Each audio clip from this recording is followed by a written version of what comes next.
오늘 말씀의 제목은 천천히입니다.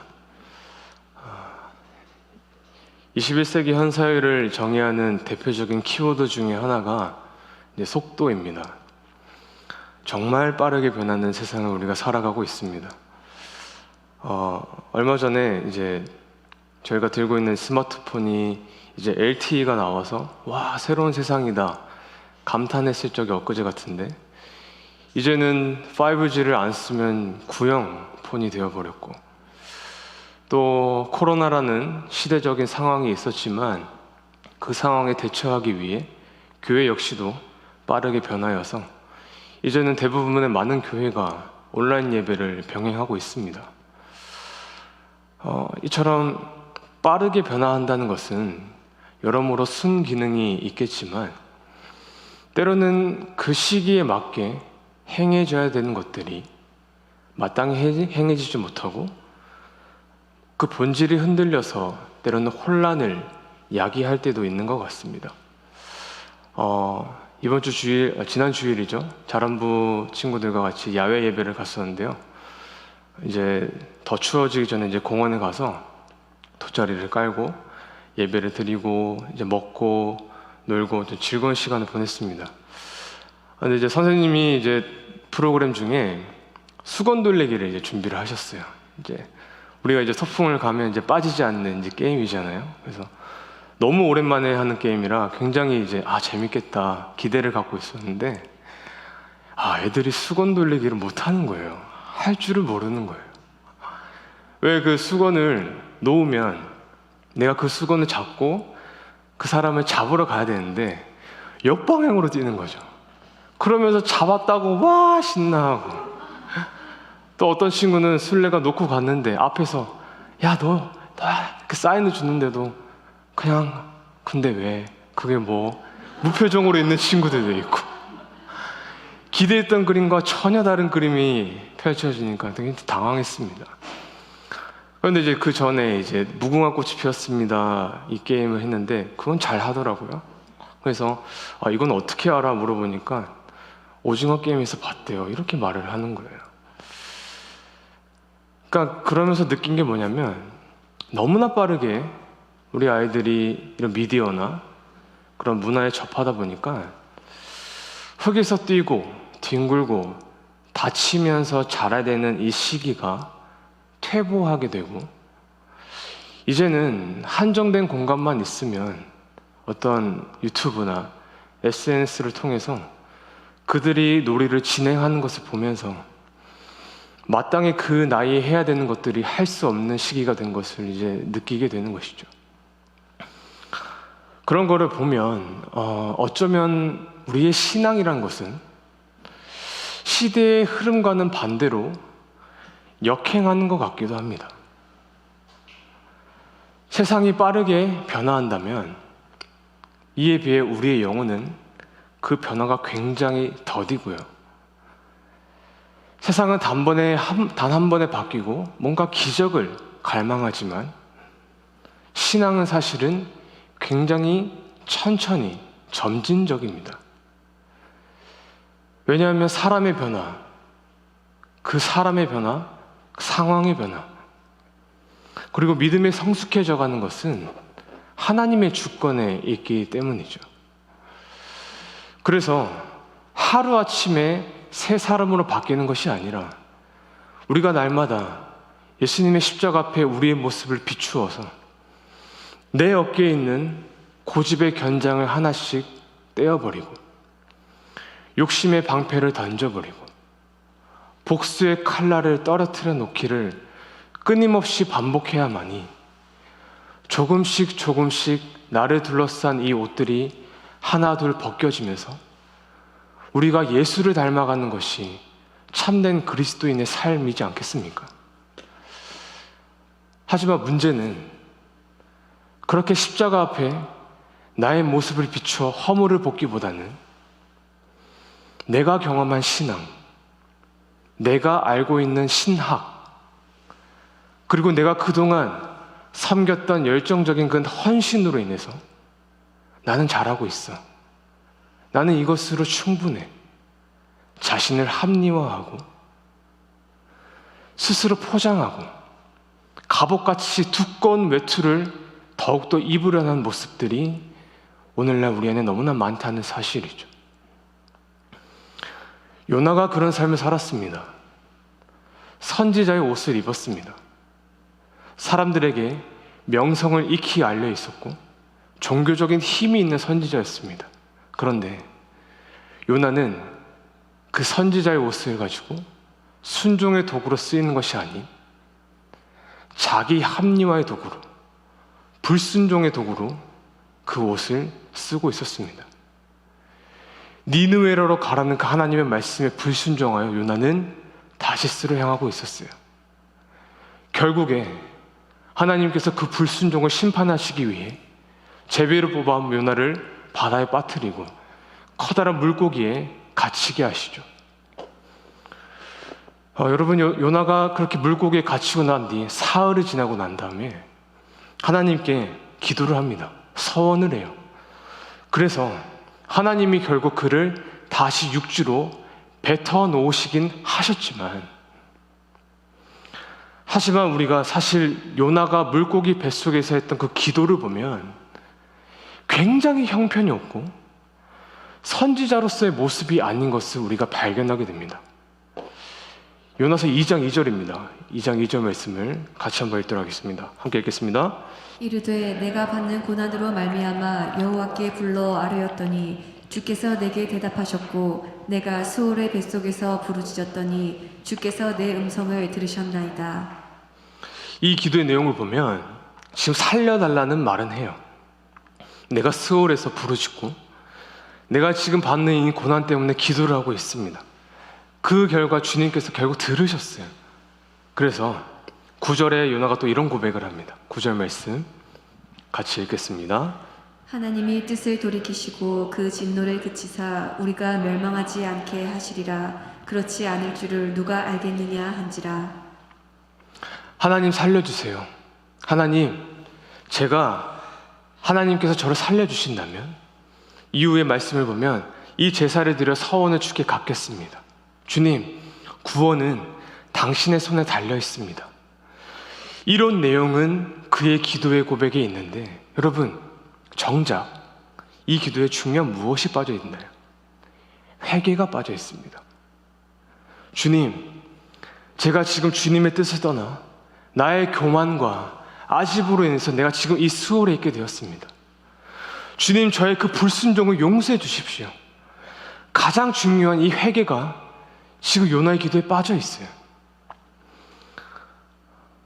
우리가 요나를 생각했을 때 그 떠오르는 키워드가 첫 번째가 물고기, 니느웨, 다시스, 박넝쿨 이런 게 떠오르잖아요. 저는 이번에 말씀을 준비하면서 요나에 대한 키워드를 불순종으로 정의했습니다. 문제하고요, 선지자 같지 않는 선지자 같아요. 세상에 하나님이 바로 면전 앞에서 니느웨로 가라고 하셨는데 말 그대로 무시한 채 다시스로 가는 이 버릇없는 선지자가 어디에 있어요? 뭐 어떤 위험이나 엘리야처럼 죽을 수밖에 없는 그 위기로 인해서 도망가는 것은 이해가 되더라도 단순히 그 니느웨를 싫어하는 그 감정 하나로 불순종하는 것은 사실 말이 안 되잖아요.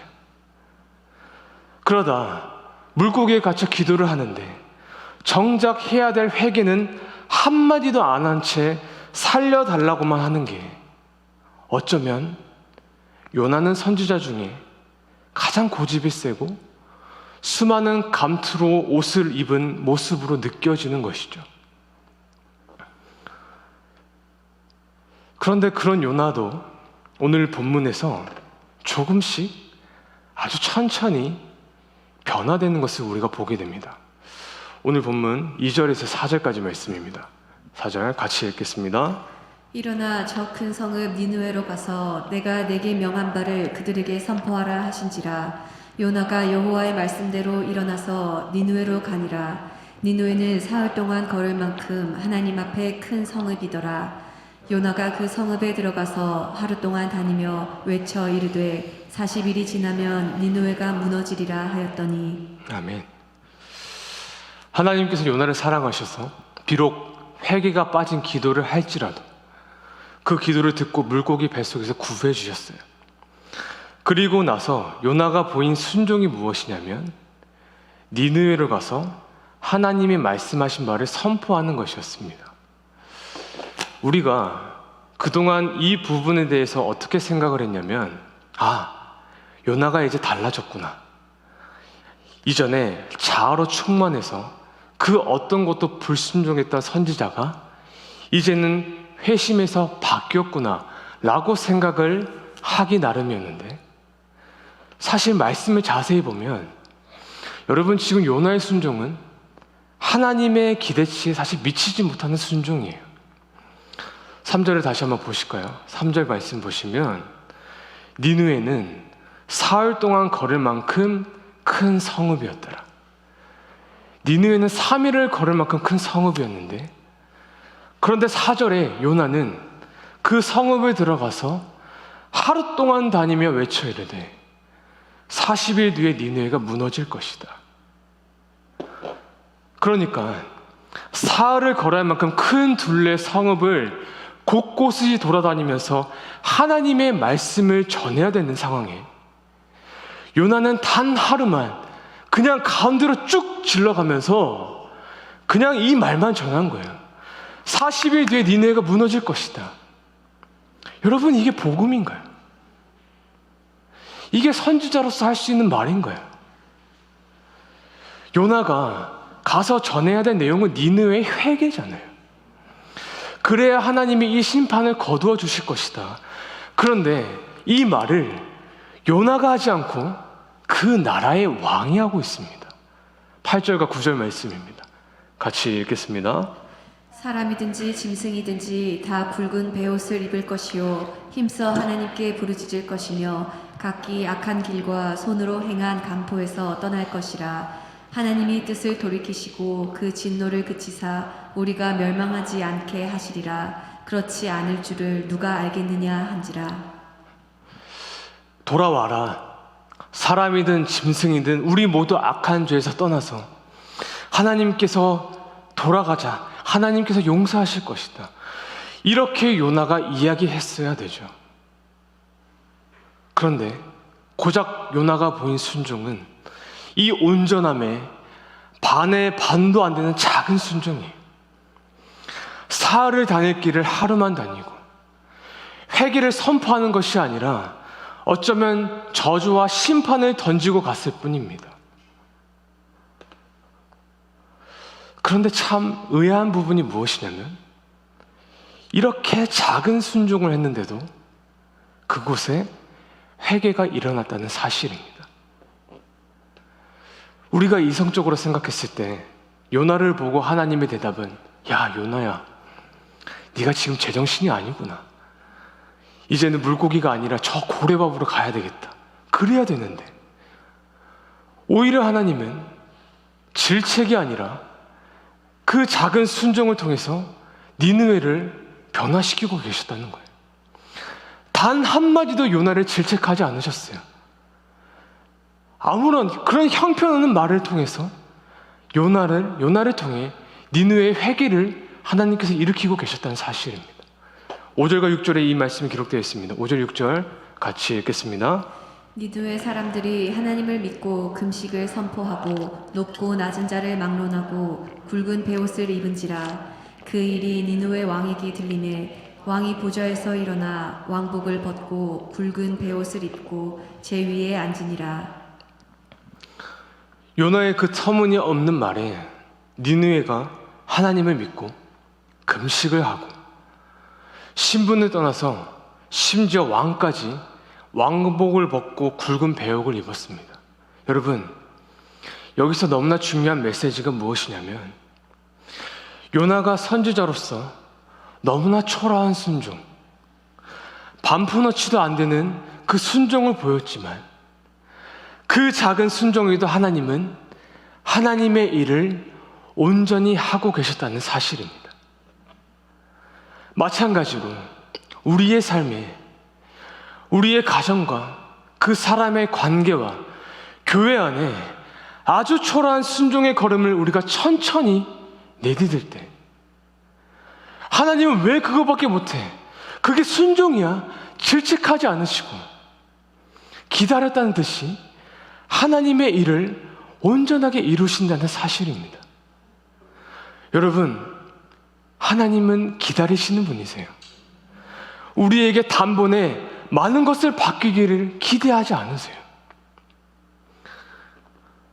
우리가 말씀을 들을 때 가끔은 이 회심이라는 단어가 굉장히 무겁고 부담스럽게 다가올 때가 있어요. 왜냐하면 우리 모두가 그 경험한 회심은 가슴 깊은 곳에서 너무나 많은 일들이 일어나거든요.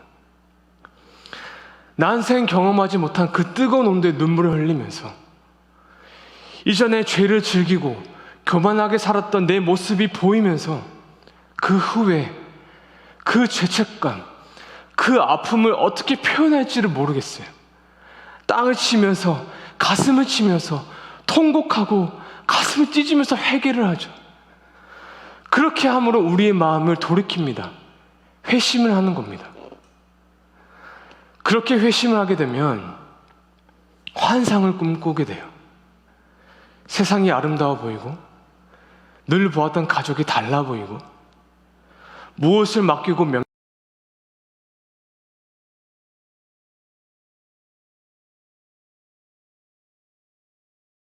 변화에 대한 기대가 내 안에 생긴다고요. 하지만 여러분, 현실이 어떻습니까? 내 마음은 이만큼 가 있지만 정작 나의 삶은 그 마음에 비해 그 변화의 속도가 굉장히 더디지 않으세요? 쉽게 말하면 내 마음의 속도는 5G예요. 그러나 나의 삶의 변화는 LTE입니다. 더딥니다. 또 도중에 환경이 변하고 문제가 생기면 LTE가 아니라 3G가 돼요. 변화가 끊길 수도 있고 멈출 수도 있어요. 그러면 그 상황을, 그 사람을 기다려야 되는데, 나를 기다려야 되는데, 나의 자녀를, 이 아이를 참아주고 기다리겠노라. 언젠간 이 상황이 변하겠지. 하나님께 맡겨놓겠노라. 마음을 먹지만 반복되는 그 행동과 그 상황과 말 한마디 때문에 와르르 무너질 때가 우리 안에 있지 않습니까? 이럴 때 빠르게 변하는 이 세상은 그 결과를 보고 내가 넘어진 그 자리에 선을 그어서 이것은 끝입니다, 포기하십시오 말하지만 아닙니다. 하나님의 시각에서는 그것은 끝이 아니라 시작이라는 사실이에요. 하나님은 그런 우리를 늘 기다리고 계신다는 사실입니다. 왜냐하면 믿음은 단번에 바뀌는 게 아니거든요. 신앙의 변화는 그 작은 순종을 통해 천천히 이루어지는 것입니다. 그리고 그렇게 천천히 다가오는 그 사람을 하나님께서 기다리고 계세요. 오늘 우리는 기다려주시는 그 하나님께 집중해야 됩니다. 왜냐하면 여전히 우리의 포커스는 나의 그 작은 순종이 아니라 이에 반대로 보다 더 많은 불순종에 우리 모든 초점이 맞춰져 있거든요. 그 부분에 대해서 끊임없이 낙심한다고요. 나는 안 되는 것 같아. 저 사람은 안 바뀔 것 같아. 내 남편은 안 되는 것 같아. 내 자녀는 틀렸어. 내 회사는 글러먹었어. 이 교회는 희망이 없어. 낙심하고 포기한다고요. 아니요. 하나님이 집중하신 것은 그 순종의 양이 아니라 무엇을 향해 가고 있는가를 주님께서 집중하고 계십니다. 이제는 다시스가 아니라 니느웨를 향해서 가고 있잖아요. 아무리 더뎌도 천천히 가도 반밖에 순종하지 못했지만 요나는 지금 니느웨를 향해 가고 있잖아요. 그거면 된 거예요. 그럼 괜찮은 거예요. 그걸 보시면 하나님 말씀하시는 거예요. 알아, 사람이 다 그래. 그래도 너 한 걸음 왔어. 그래도 네가 물고기 안에서 불평불만할 줄 알았는데 나에게 살려달라고 기도를 했어. 그 큰 성읍을 1시간도 안 걸을 줄 알았는데 하루라도 그곳에 돌았어. 그리고 내 말을 조금이라도 전했어. 그 작은 걸음을 통해서 내가 일할 것이다. 그렇게 천천히 한 걸음 한 걸음 내딛다 볼 때 하나님이 그 걸음을 사용하셔서 니느웨를 바뀌시고 오늘 우리의 가정을, 그 사람을, 이 교회를 변화시킬 것을 여러분 믿으시기를 주의 이름으로 축원합니다. 이제 말씀을 좀 정리하도록 하겠습니다. 얼마 전에 제가 이제 네이버 클라우드라고 이제 사진을 정리하기 위해서 이제 네이버 클라우드에 들어갔었는데, 제가 20살 때부터 지금까지의 기록이 이제 사진으로 담겨져 있더라고요. 수천 장의 사진을 보니까 가족 사진 다음으로 많은 게 이제 일본에 선교하러 간 사진이었습니다. 어릴 때부터 이제 일본이란 나라에 하나님께서 마음을 주셔서 이제 모교에서부터 그리고 김해의 첫 사역지 이제 10년간 거의 매해마다 이제 일본에 선교를 하러 갔었습니다. 여러분, 일본이란 나라가 이제 선진국이라서 그곳에서 할 수 있는 사역이 굉장히 다양할 거라고 생각을 하지만 사실은 굉장히 고전적이고 또 단촐합니다. 일본에서 주된 사역은 전단지 하나예요. 하루 종일 마을을 돌아다니면서 집집마다 우편함에 또 사람들에게 전도 축제를 한다고 이제 전단지를 넣는 거예요. 처음에 일본에 갔을 때 거기 계신 목사님이 3일 동안 전단지를 돌릴 겁니다 라고 말씀하시는데, 그 이야기 들었을 때 이게 뭐지? 내가 이거 하러 온 건가? 종이 하나 전다고 올까? 의심이 되고 조금씩 불만이 생기기 시작하는 거예요. 이 사진이 이제 전단지를 돌리기 전에 같이 모여서 이제 기도하는 사진인데, 그 전에 한 분이 이제 제 모습을 찍어줬는데, 그 다음 사진 보면 이 표정을 보니까 불만이 하늘을 찌르고 있어요. 그러니까 솔직하게 사람들이 천장에 전단지를 뿌린다고 하지만 계란으로 발치밖에 안 되는 것처럼 생각이 드는 거예요. 그래서 남들이 다 거룩한 마음으로 하나씩 돌릴 때 혼자 뒤에서 씩씩대면서 이게 뭐 하는 건가 회의감을 갖고 전단지를 넣었습니다. 아니나 다를까 전도 축제 당일에 10명밖에 오지 않은 거예요. 천장을 돌렸는데 10명만 모인 거예요. 그 앞에서 지난 3개월 동안 준비한 공연과 연극을 하고 복음을 전했는데 하면서도 짜증이 나는 거죠. 이게 무슨 의미가 있나? 10명 중에 누가 교회 안에 정착을 하겠나? 실제로 일본이란 교회가 아무리 전도를 해도 한 명이 정착하기가 힘든 현실인데 이게 무슨 소용이 있겠나? 이 마음 가지고 결국 선교를 마쳤어요. 그래서 그날 속으로 50명은 와야 됐는데, 그렇게 후회를 하면서 선교가 끝났는데, 그리고 다음에 다시 한번 그 교회를 갔을 때 그때 10명 중에 1명이 교회 안에 있는 거예요. 그리고 그 친구와 같이 뭘 했냐면 다시 전단지를 돌렸습니다. 여전히 제 마음속에는 이번에도 될까? 확신보다는 불신이 더 많이 있었고, 실제로 두 번째 선교 때 전도축제 때는 10명이 아니라 8명이 교회로 왔습니다.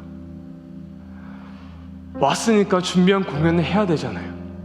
그리고 복음을 전하는데, 그러면서도 마음에는 이번에는 절대로 안 되겠다, 포기하고 이제는 일본에 가면 안 되겠다, 그렇게 하고 다시 돌아왔어요.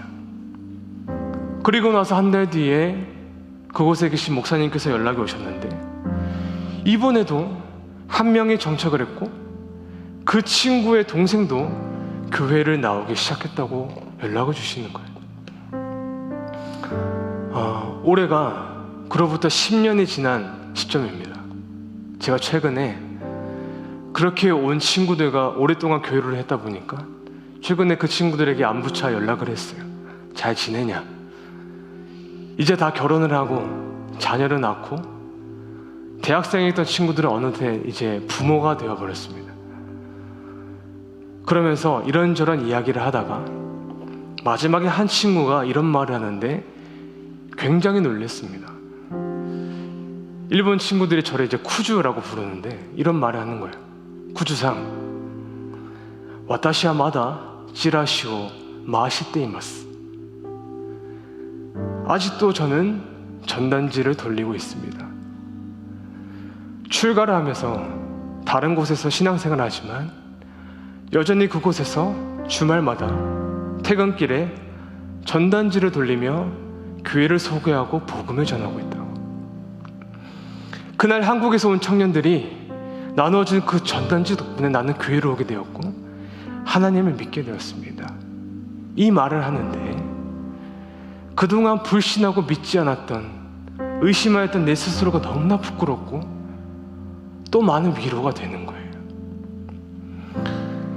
내가 할 수 있는 것은 이 자극히 작은 한 종이 한 장이었지만 심지어 그 종이를 나누어 줄 때 간절함보다는 불평과 불신으로 전했지만 하나님은 계획하신 사람을 보내셨고 하나님은 하나님의 일을 온전하게 하고 계셨다는 거예요.